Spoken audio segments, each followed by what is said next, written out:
This week on Health Digest, we look at how Kitui County is transforming its nutrition indicators through programs that seek to break hunger and poverty cycles.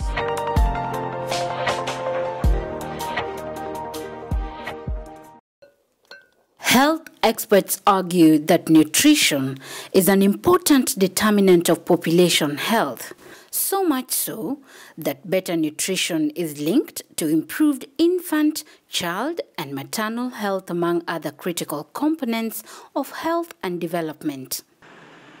However, as nations of the world strive to firm up nutrition security in a bid to ensure that individuals and families have access to safe, nutritious, affordable, and sufficient nutrition, this critical facet of health and development remains under threat.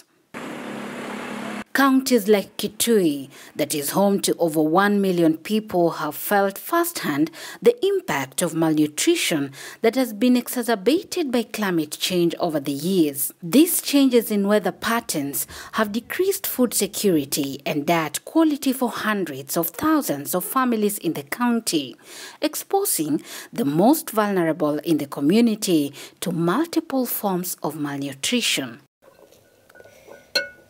Elizabeth Musyoka, a resident of Imale in Kitui County, is among those who have battled the uninvited guests in homes that seems so common here, malnutrition. Her eldest child was diagnosed with malnutrition last year. The mother of two tells us that she barely had enough to feed her and her babies at the time. Mtoto wangu akona miaka tano.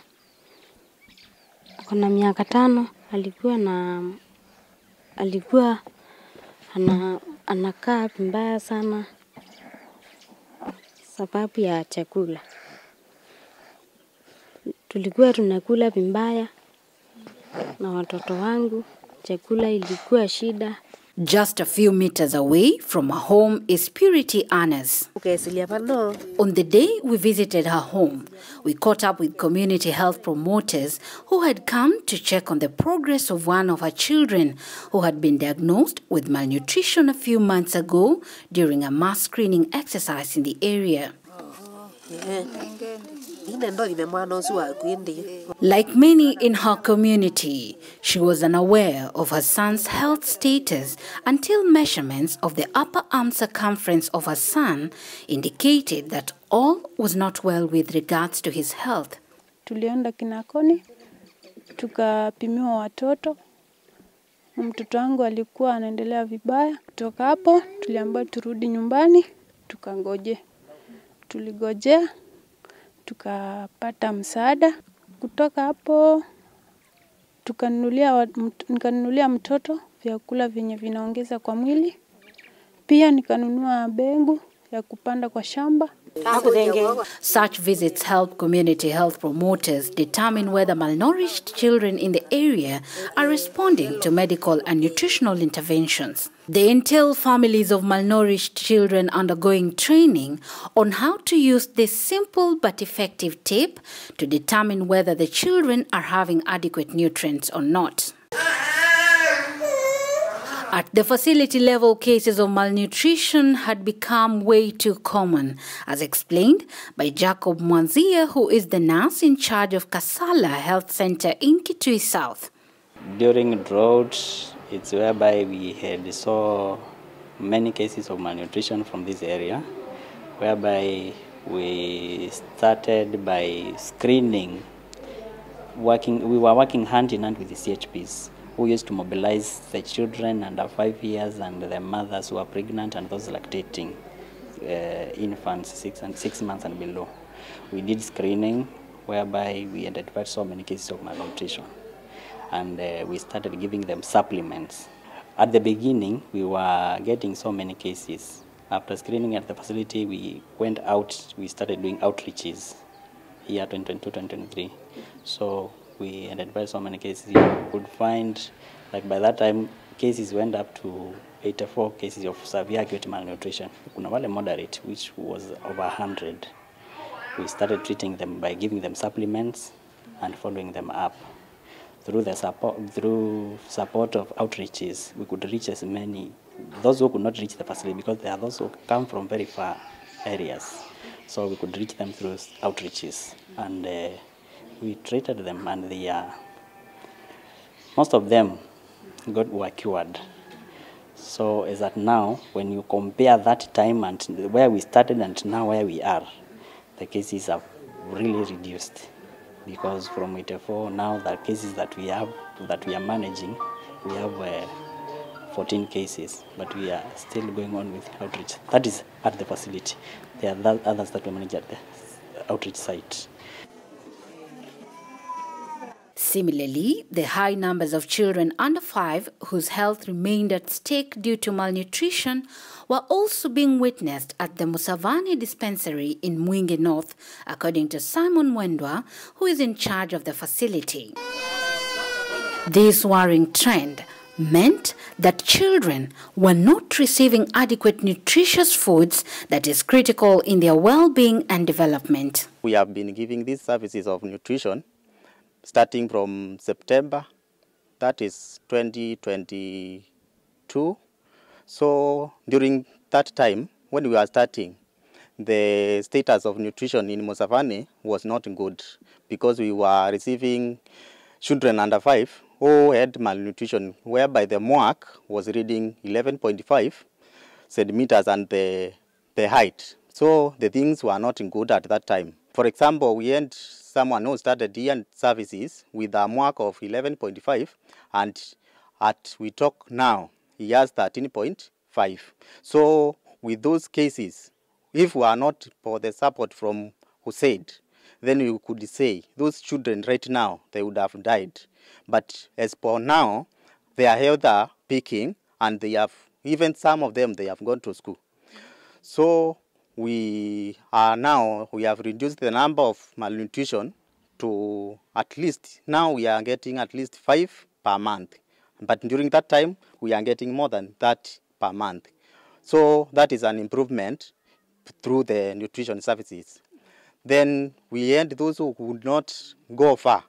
So what we were supported to do some outreaches. For example, from here to where we usually go, it is about 47 kilometers. So you see those people coming here to seek those services, and they have malnutrition is a problem. So we usually go there as a place called Kitui market, whereby we do some outreaches 2 weeks after. We visit them after every 2 weeks. So when we visit them, we monitor their progress, and those who are not picking, we try to look out on how we can improve their healthy status. Malnutrition in every form presents significant threats to human health. If left unaddressed, child health experts warn that its impact can be detrimental on the well-being of a child. Nearly half of deaths among children under 5 is linked to undernutrition. Generally, malnutrition, if not controlled early, or if it's not identified early, it will lead to other complications. Like there is stunting, whereby I can give some data, like Kitui County, we were at 46%. But after we started these outreaches and treatment of this acute malnutrition, those who were able to be treated, those who had not gone beyond the level of correction, they got cured, and the stunting levels went down up to 25, which is quite some improvement. It went low.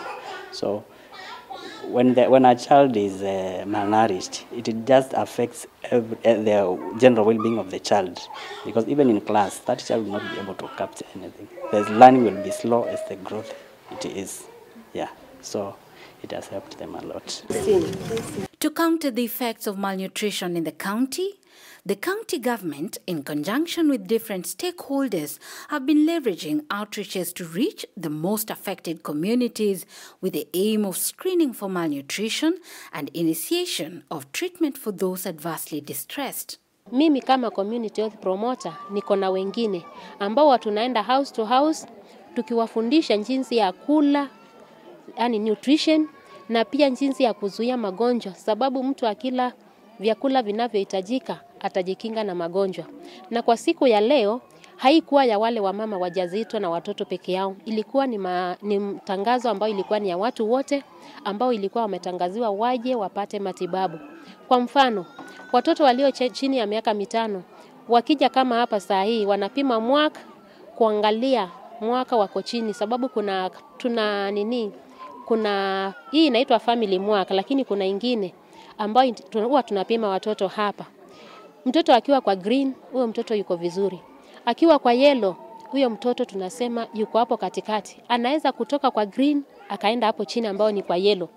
Kwa yellow tunasema ni moderate. Kwa mfano, huwa tunasema kwa yellow ni kama mtu ni mgonjwa lakini hayuko hospitali, ametibiwa lakini bado angali nyumbani.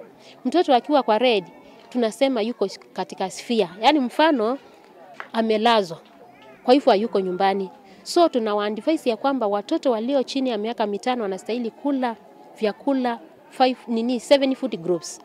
Na at least kama hawezi, kwa mfano kama huku kwetu hali si nzuri, tunawaambia at least wakule 4 food groups. Ambao kuna zile za aina za mbegu ambao tunasema ni maize, kuna yani tuseme ni grain and grain products, kuna legumes, kuna mboga, kuna dairy na dairy products, na pia kuna matunda ambao pia mtoto akule ili afya yake isidhoofike. According to the county, community health promoters, who are deemed as the backbone of healthcare delivery in Kenya through the provision of basic healthcare education and services at the community level, have helped turn around the county's nutrition indicators. Kwa mfano kama tumepata mama ni mjamzito, tunaanza sasa kutembea naye safari yake ya ujauzito. Tunamwambia kitu ya kwanza ni muhimu hawe anakula vyakula ambavyo vinahitajika, ambavyo tunasema ni 10 food groups. Na at least anastahili akule 5 food groups. Zitamsaidia katika ile hali, sababu yule mtoto anamtegemea. Zitamtia nguvu katika ujauzito wake, atakuwa na afya njema, na pia tunahimiza ya kwamba asikose, sababu ile itamwezesha awe na afya njema, na pia yule mtoto ambaye yuko kwa tumbo anakuzwa katika humbu yake, pia naye hawe na afya njema. Na pia hiyo inamsaidia hawe na kujifungua kwema. Sababu unaweza kuta mama ni mjamzito na ana complication lakini hajui. Na zingine zinaletwa tu na kula vibaya. Lakini tukimuhimiza katika vile ambavyo tunazidi kumfundisha akule hizo food groups, unaona anajikinga na magonjwa, mwili wake unakuwa na afya njema, na thamo anazidi kwenda kliniki. Hata kujifungua kwake tunaona ni salama. Na sababu kwa mfano, kitambo tulikuwa tunaona huku kwetu wamama wanajifungua watoto ambao wamedhoofika. Wengine wanakuwa wagonjwa. Lakini tulipoanza kuwafunza wakule zile food groups, tumekuwa na improvement. Our stunting rates have reduced greatly from 46% to 25.1%. Kwa mfano, tumetembelea tukitumia mwaka, tunapima mtoto akiwa ako katika ile hali ya yellow ama yuko moderate ama severe. Sisi hatufanyi lolote, tunafanya counseling na tunamtuma kwa daktari. Tukimtuma kwa daktari, kuna ile MO100 ambao tunaandika, na tunaandika ni kwa nini tumemtuma kwa daktari. Daktari akifika anachukua ile MO100, akiangalia yule mtoto anaanza kupewa madawa ambao zinaitwa plumbinats. Na atakuwa kila mwezi anakuja kwa hospitali, anapimwa kitu ya kwanza, anapimwa mwaka, anapimwa kilo, sababu sio watoto wote wanakuwa severe ama moderate. Watu tunatumia yani wanaingia kupitia ile mwaka peke yake. Pia kilo inaangaliliwa, sababu mtoto anapokuwa inastahili vile anapozidi kukua, pia kilo nazo zinazidi kukua. Na kwa wengine unakuta mtoto anakuwa lakini kilo akipimwa ziko chini. So wakati ule tumemtuma kwa daktari, sisi kule nyumbani tunakuanga tukiwatembelea, tunapia kilo. Tukiwapima kilo, tukiangalia, tukiona hiyo sio yetu, tukimtuma kwa daktari pia ile form ya 100 anamtibu, na pia anampatia fomu ingine katika hiyo. Anatuonyesha amemtuma, na pia anatuambia tuzidi kufanya follow up. So kama nilikuwa nimemtuma mtoto kwa daktari, after 2 days naenda naangalia kama ameenda. Nikipata ameenda, na muadvise njini ya yule mtoto kukula vyakula vinavyohitajika ili asiendelee kuwa amedhoofika. Na dhamo nazidi kufanya follow up na yule mama the caregiver akizidi kufuatilia ile maagizo, tunaona yule mtoto anatoka katika ile hali na anakuwa si mgonjwa tena. In Kitui we have 2,470 CHPs. These are run across. We have 10 in every village. The county villages are 247. And when these the CHPs who are trained have been training even the other CHPs. They have also been training the communities. And so because these are the people who are living with the people right from the grassroots, we are likely to achieve universal health care, because if they have this knowledge, they will impact it and people will have it in use. Let me say that in the visits that we have had, the joint visits that we have had, the CHPs and even the community have attested to the fact that the training that they have received is very important to them. It has really helped them. It has changed them. Generally, Kitui County grapples with low rains. This, in turn, worsens the hunger and drought situations in the county. Consequently, this makes recommended foods hard to come by for a huge subset of the population.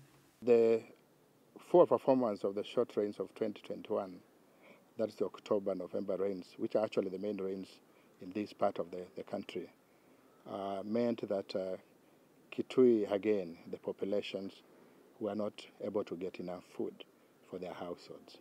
And this actually meant the 5th successive season without the communities getting enough rains, and more so now food in their households. More than 10% of the population were actually starving, and 10% means in actual food security assessment, they were actually in phase 3, which means crisis phase. Experts argue that social protection is an effective way to reduce poverty and vulnerability.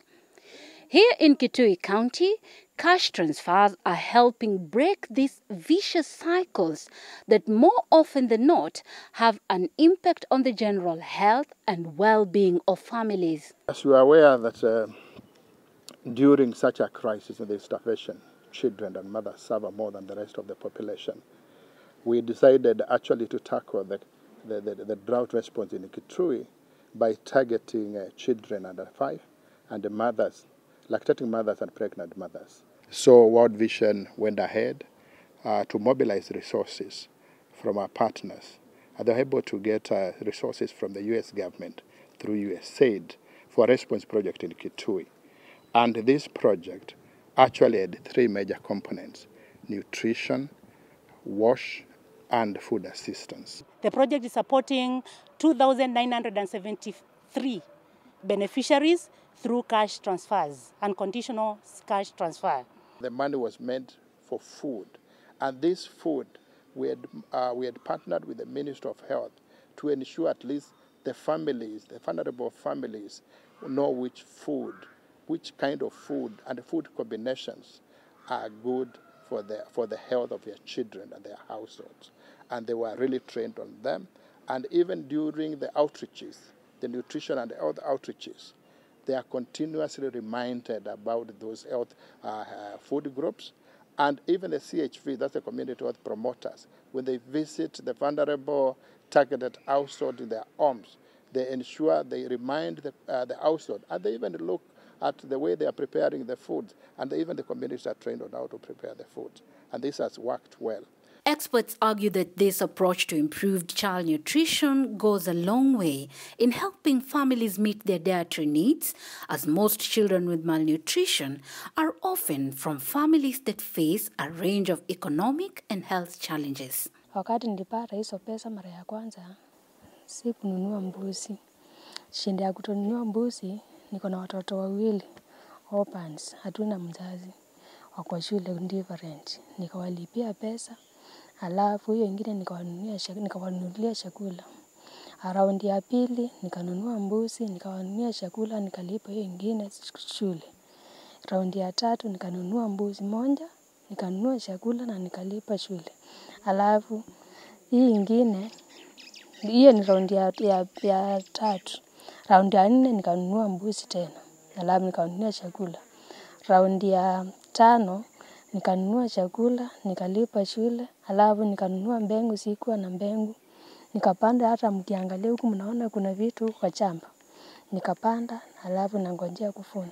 Similarly, it offers dignity, choice, and flexibility to affected populations, and therefore plays a key role in reaching nutrition security for all. Wakati ule wa kwanza, mwanzo wakati sasa pesa zilipoanza kuingia, kulikuwa na issues, kulikuwa na conflict kule manyumbani, na nikafahamisha manager ambaye alikuwa anaitwa Bwana Mutiso wa ile program ama ile project ya Cape 2, na aliweza kukuja kwa ofisi yangu, na siku ile aliweza kukuja kwa ofisi yangu alikuwa ameniambia niandike the other administrators machibu, kwa sababu tuko katika tarafa ya Musavani na umurandi aswa umecross cut katika Usweni sublocation, Musavani location, Tukaningo location ambazo siko katika tarafa ile ya Musavani. Tuliweza kukutana na nikawaambia hivi sasa nimeanza kupata ripoti kana kwamba kule manyumbani kuna ngomvi.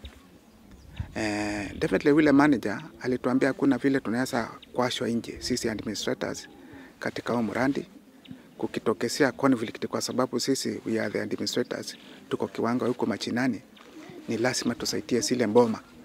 Na kweli our intervention ilisaidia pakubwa, kwa sababu tuliweza kuwa na baraza hasa tukaelezea wananchi pamoja na the beneficiaries kana kwamba ile pesa imekuja kusaidia yule mtoto kuinua kiwango ya ile familia ambayo imekuwa selected, na zile mboma kidogo tu zilikuwa na mushkili. Tuliweza kutatua ile shida ilikuwa pale, na hivi sasa maneno iko shwari. Undernutrition is a persistent global public health challenge. To tackle the global burden of undernutrition, experts say nutrition-sensitive interventions coupled with cash transfers have a high potential to efficiently prevent malnutrition in all its forms. One of the ways the Kenyan government is looking to address child deprivation is through cash transfers. In Kitui County, in terms of social protection, we have various stakeholders which give cash transfers for children so that they can be able to supplement their incomes. These cash transfers are meant to help the households be able to buy what they cannot be able to buy, and basically also free them the incomes for other items. So they will be able to buy food for their children and for the family in large, so that now these children can have the energies to grow properly the way they are supposed to grow, and also for the caregivers to be able to find time to do other activities that are geared towards protecting the same children. Health experts advocate for better nutrition on the basis that healthy children learn better, that people with adequate nutrition are more productive and can create opportunities to gradually break the cycles of poverty and hunger. In order to achieve the Sustainable Development Goal number 2, that calls on countries to end hunger, achieve food security, and improve nutrition and promote sustainable agriculture, together with SDG number 3, that advocates for healthy lives and promotion of well-being for all at all ages, they propose the need for countries to create sustainable, resilient food systems for healthy diets and align health systems to nutrition needs, alongside providing universal health coverage of essential nutrition interventions, among other recommendations. Gloria Milimu, KTN News.